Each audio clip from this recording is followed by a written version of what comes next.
ನನಗೆ ಮಾಹಿತಿ ಬಂದ ಪ್ರಕಾರ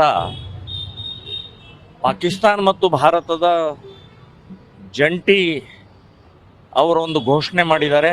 ಕದನ ವಿರಾಮ ಅಂದರೆ ಯುದ್ಧ ನಿಲ್ಲಿಸಲಾಗಿದೆ ಅಂತನ್ನುವಂಥದ್ದು ಘೋಷಣೆ ಮಾಡಿದ್ದಾರೆ ಅಂತನ್ನುವಂಥದ್ದು ಮಾಹಿತಿ ಬಂತು. ನಾ ಹೇಳೋದು ರಾಂಗ್ ಡಿಸಿಷನ್. ಇದನ್ನು ನಾವಂತೂ ಒಪ್ಪೋದಲ್ಲ. ಈ ದೇಶದ 100 ಕೋಟಿ ಹಿಂದೂಗಳು ಒಪ್ಪಕ್ಕೆ ಸಾಧ್ಯನೇ ಇಲ್ಲ.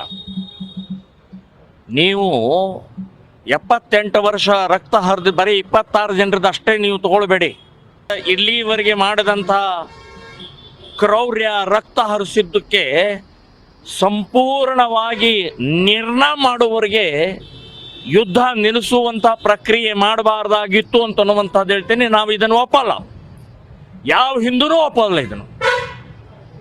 ಅಂಥ ನೀಚ ನಿರ್ಲಜ್ಜ ಇವತ್ತು 26 ಜನರಿಗೆ ಬರೇ ಶ್ರದ್ಧಾಂಜಲಿ ಬಂಕರ್ ಹೊಡೆದಿದ್ದೀವಿ, ಇನ್ನೇನೋ ಮಾಡಿದ್ದೀವಿ. ನಾವು ಮೋದಿಯವರೇ ನೀವು ರಾಂಗ್ ತಪ್ಪು ಹೆಜ್ಜೆ ತಗೊಳ್ತಾ ಇದ್ದಾರೆ. ನಾವು ಇದನ್ನು ಒಪ್ಪಕ್ಕೆ ಸಾಧ್ಯನೇ ಇಲ್ಲ. ನಾನು ಹೇಳೋದು ಇದು ಇಡೀ ದೇಶ ಆಕ್ರೋಶ ವ್ಯಕ್ತಪಡಿಸುತ್ತೆ. ಇದರ ವಿರುದ್ಧ ಮತ್ತೆ ಇವತ್ತಿಲ್ಲ ನಾಳೆ ಮತ್ತೆ ಮಾಡ್ತಾರ್ರಿ ಅವರು. ಪಾಕಿಸ್ತಾನ ಅಂತನ್ನುವಂಥದ್ದು ನಿಮಗೆ 78 ವರ್ಷದಲ್ಲಿ ಗೊತ್ತಾಗಿಲ್ವಾ? ಮೇಲಿನ ಮೇಲೆ ಸಾಯೋದೆಷ್ಟ್ರಿ, ಎಷ್ಟು ಜನರು ಸಾಯಿಸ್ತಾ ಇದ್ದಾರೆ. ನೀವು ಕೂಡ ಈ ರೀತಿ ಡಿಸಿಷನ್ ತಗೊಂಡು ಒಂದು ಯುದ್ಧ ಅಂದರೆ ಹಾಗೆ ಹೌದು, ನಿಮ್ಮನ್ನು ಅದರ ಸಲುವಾಗಿನೇ ನಾವು ಆರಿಸಿದ್ದು, ನಿಮ್ಮನ್ನು ಅದರ ಸಲುವಾಗಿನೇ ಕೂಡಿಸಿದ್ದು.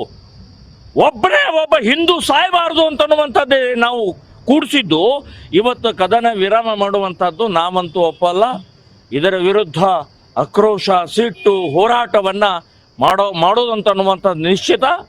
ನೀವು ಯಾವುದೋ ಅಂತಾರಾಷ್ಟ್ರೀಯ ಇನ್ನು ದಬಾವ್ ಇರ್ಬೋದು ಅಥವಾ ಆಂತರಿಕ ಇನ್ನೇನೇ ಇರ್ಬೋದು, ನಾವು ಇದನ್ನು ಒಪ್ಪಕ್ಕೆ ಸಾಧ್ಯನೇ ಇಲ್ಲ.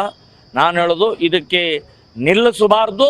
ನಿಮ್ಮ ನಿರ್ಣಯವನ್ನು ವಾಪಸ್ ತಗೊಂಡು ಇವತ್ತು ಏನು ಪಾಕಿಸ್ತಾನದ ಒಂದು ಪ್ರಕ್ರಿಯೆ ಪ್ರಾರಂಭ ಆಗಿದೆ ಅದನ್ನು ಸಂಪೂರ್ಣವಾಗಿ ಅದಕ್ಕೊಂದು ಎಂಡ್ ತರಬೇಕು ಅಂತನ್ನುವಂಥದ್ದು ನನ್ನ ಹೇಳಿಕೆ. ಡೊನಾಲ್ಡ್ ಟ್ರಂಪ್ನು ಅವರು ಒಂದು ಟ್ವೀಟ್ ಮಾಡಿದ್ದಾರೆ, ಕದನ ವಿರಾಮ ಆಗಲಿ ಅಂತ ಮಾತಾಡಿದ್ದಾರೆ.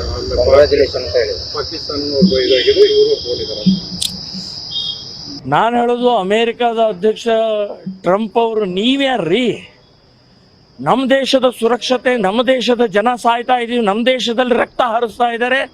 ಕದ್ದು ಮುಚ್ಚಿ ಬಾಂಬ್ ಸ್ಫೋಟ ಮಾಡಿ 26 ಜನರದ್ದು ಅವರು ಡೈರೆಕ್ಟ್ ಹಿಂದೂ ಅಂತ ಕೇಳ್ಕೊಂಡು ಹೊಡಿತಾರೆ. ಟ್ರಂಪ್ ಅವರೇ, ನಿಮಗೆ ಸಂಬಂಧ ಇಲ್ಲ. ನಮ್ಮ ಆಂತರಿಕ ಸುರಕ್ಷತೆಯ ದೃಷ್ಟಿಯಿಂದ ನಾವು ಯೋಚನೆ ಮಾಡಬೇಕಾಗಿದೆ. ಇಲ್ಲಿ ಟ್ರಂಪ್ ಆಗಲಿ, ಚೀನಾ ಆಗಲಿ ಅಥವಾ ಇನ್ಯಾವುದೋ ದೇಶದ ಸಂಬಂಧ ಇಲ್ಲ.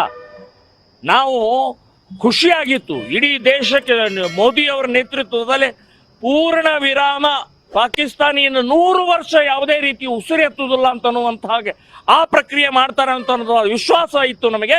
ನೀವು ವಿಶ್ವಾಸ ದ್ರೋಹ ಮಾಡಿದಿರಿ ಅಂತನ್ನುವಂಥದ್ದು ನಾನು ಹೇಳ್ತೇನೆ. ಇದನ್ನು ಒಪ್ಪಕ್ಕೆ ಸಾಧ್ಯ ಇಲ್ಲ.